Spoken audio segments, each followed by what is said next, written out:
Hello everyone. तो आज हम इस वीडियो में अरबियन इन्वेजन यानी कि अरबों का आक्रमण पढ़ेंगे।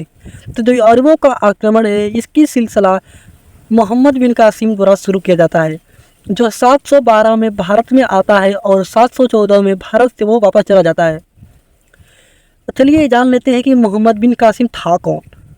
7वीं शताब्दी में अरब देश का शासक हुआ करता था अल हज्जाज, और अल हज्जाज का ही सेनापति था मोहम्मद बिन कासिम। और ये मोहम्मद बिन कासिम प्रथम मुस्लिम आक्रमणकारी था जिसने सिंध पर आक्रमण करके हिंदू राजा दाहिर को हरा दिया था। लेकिन ये अरबों ने भारत पे आक्रमण किया ही क्यों?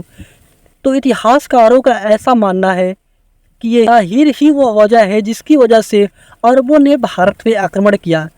एक्चुअली बात कुछ ऐसी है कि अरब देश के व्यापारी सिंध प्रांत के देवल बंदरगाह से अपना व्यापार करते थे, यानी अपना कारोबार करते थे। लेकिन दाहिर की सेना ने उन अरबी व्यापारियों के ऊपर आक्रमण करके उनका सारा सामान लूट लिया। और यह घटना सुनकर अल हज्जाज काफ़ी क्रोधित हुआ और अपने सेनापति मोहम्मद बिन कासिम को दाहिर को हराने के भारत में भेज देता है। और ये मोहम्मद बिन कासिम भारत में आकर सिंध प्रांत का राजा दाहिर को हरा देता है। जब मोहम्मद बिन कासिम सिंध पर कब्जा कर लेता है तो ये वहाँ के लोगों के सामने दो शर्तें रखता है, या तो आप मुस्लिम धर्म यानी कि इस्लाम कबूल कर लो या फिर आप कर दो। उस कर का नाम था जजिया कर। और जजिया यह एक प्रकार का टैक्स था जो गैर मुसलमानों द्वारा दिया जाता था। और ये टैक्स था वो 1/2 से लेकर 2/3 अपनी पूरी आय का दिया जाता था। लेकिन मोहम्मद बिन कासिम ने कुछ विशेष वर्ग के लोगों के लिए जजिया कर छूट दे रखा था, जिसमें पहले थे विकलांग, विधवा और ब्राह्मण। ये कुछ महत्वपूर्ण तथ्य देख लेते हैं जो अरबों के समय भारत में शुरुआत की गई। तो अरबों के ही समय में स्वर्ण सिक्कों का प्रचलन हुआ। तो अरबों के ही टाइम में स्वर्ण सिक्कों का भारत में प्रचलन हुआ, जिसे उस टाइम दिरहम सिक्के कहते थे। और प्रेजेंट ईयर में देखें तो यूएई एक देश है जिसकी करेंसी फिलहाल दिरहम है। और ये अरब वासी ही अपने साथ इंडिया में अरबी घोड़े लाए। इतिहासकारों का ऐसा मानना है कि अरबी घोड़े के होने की ही वजह से अरब वासी अधिकतर लड़ाइयाँ जीत लेते थे। एक्चुअली अगर मैं आपको समझाना चाहूँ तो मैं आपको एग्जांपल दे रहा हूँ, जिससे कि उस टाइम इंडिया में जितने भी राजा थे वे अपने पास हाथी रखने का शौक़ रखते थे। और इंडिया में जितनी भी लड़ाइयाँ होती थी तो उसके राजा और बड़े बड़े सेनापति लोग हाथी पर चलते थे। और जब अरबों ने आक्रमण किया तो उनके पास अरबी घोड़े थे और हिंदू राजाओं के पास हाथियाँ थीं।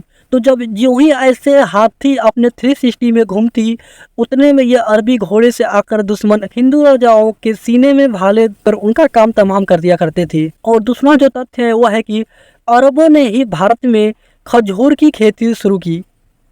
और ये जो सबसे पहले हार्वेस्टिंग अपडेट्स यानी कि खजूर की खेती की गई वह सिंध प्रांत में की गई थी। और अरबी लोगों ने ही कैमल हस्बेंड्री यानी कि ऊँट पालन शुरू किया। उसके बाद एक बहुत ही महत्वपूर्ण शब्द आता है जो है मानसून। ये मानसून एक अरबी शब्द है जो अरबों द्वारा भारत में यूज किया गया था सर्वप्रथम। ये कुछ महत्वपूर्ण किताबों के बारे में देख लेते हैं जो अरबों के समय में अरबी में अनुवाद की गई। तो एक बहुत ही फेमस किताब है चरक संहिता। ये जो चरक संहिता है वो एक कनिष्क राजा हुआ करता था जिसका राजवैद्य हुआ करता था चरक। और इस चरक के द्वारा ही लिखी गई थी चरक संहिता, जिसे अरबी में अनुवाद तो किया गया लेकिन इसका नाम अरबी में अनुवाद करने के बाद इसका कोई नाम नहीं रखा गया। और दूसरी जो सबसे फेमस किताब को अरबी भाषा में अनुवाद की गई थी वो थी पंचतंत्र।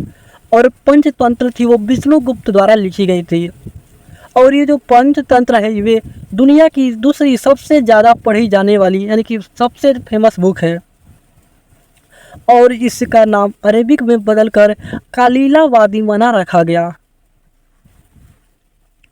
अब जो ये अरब देश का शासक था अल हज्जाज, इसने इंडिया में मोहम्मद बिन कासिम के नाम एक फरमान भेजा कि आपको वापस अरब आना है। जब ये मोहम्मद बिन कासिम भारत से 714 ईस्वी में अरब वापस आता है तो ये अल हज्जाज उसे मृत्यु दंड दे देता है। और इतिहासकारों का मानना है कि जो दाहिर की 2 पुत्रियां थी जिसे मोहम्मद बिन कासिम ने अल हज्जाज के पास भेजा था, उसी की 2 पुत्रियों ने अल हज्जाज के कान भर दिए थे कि मोहम्मद बिन कासिम हमारी पहले ही आबरू लूट चुका है, फिर भी आपके बेटों से विवाह के लिए भेजा है। यह बात सुनकर अल हज्जाज काफ़ी क्रोधित हुआ, जिसकी वजह से उसने मोहम्मद बिन कासिम को मृत्यु दंड दे दिया। और यहीं पर मोहम्मद बिन कासिम का सफ़र समाप्त होता है। अब